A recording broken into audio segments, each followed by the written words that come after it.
The light was weak, even at noon.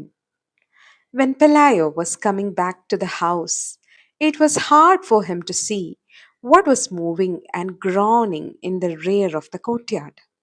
കഥ തുടങ്ങുന്നത് ഒരു ഉച്ച സമയത്താണ് അല്ലെ?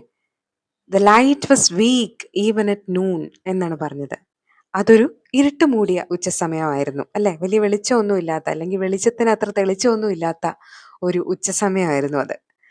When Pelayo was coming back to the house, it was hard for him to see what was moving and groaning in the rear of the courtyard.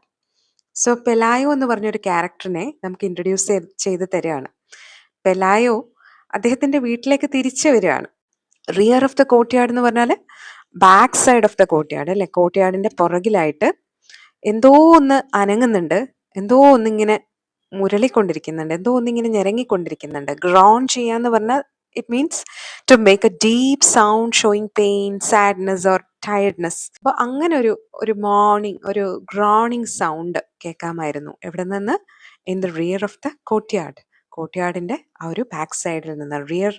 Rear means അതിന്റെ back side എന്നുള്ള അർത്ഥമാണ് കേട്ടോ. Back side of the courtyard, മുറ്റത്തിന്റെ ഒരറ്റത്തായിട്ട് ഒരു വസ്തു. അതെന്താന്ന് അദ്ദേഹത്തിന് മനസ്സിലാവുന്നില്ല.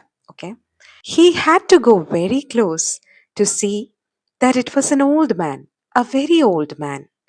The man was lying face down in the mud. In spite of his tremendous efforts, the man couldn't get up, impeded by his enormous wings. So, എന്താണ് അയാൾ കാണുന്നത്? അയാൾക്ക് വളരെ അടുത്ത് പോയി നോക്കേണ്ടി വന്നു അതെന്താന്ന് മനസ്സിലാക്കാനായിട്ട്. He had to go very close to see that it was an old man. അതൊരു വയസ്സായ ഒരു വൃദ്ധനായ ഒരു മനുഷ്യനായിരുന്നു. എ വെരി ഓൾഡ് മാൻ, വളരെ വൃദ്ധനായ ഒരു മനുഷ്യൻ അല്ലെ? A very old man. The man was lying face down in the mud. അയാൾ എങ്ങനെയാണ് കിടന്നിരുന്നത്? അയാള് മുഖം ഇങ്ങനെ ചെളിയിൽ പൂണ്ടിരിക്കുന്ന രീതിയിലാണ് അയാൾ കിടക്കുന്നത് അല്ലെ? കമിഴ്ന്ന് കിടക്കുകയാണ്. എഴുന്നേക്കാനായിട്ട് ശ്രമിക്കുന്നുണ്ട് അല്ലെ? In spite of his tremendous efforts. വളരെയധികം അയാൾ കഷ്ടപ്പെടുന്നുണ്ടായിരിക്കണം, വളരെയധികം എഫേർട്ട് അയാൾ എടുക്കുന്നുണ്ടായിരിക്കണം അല്ലെ?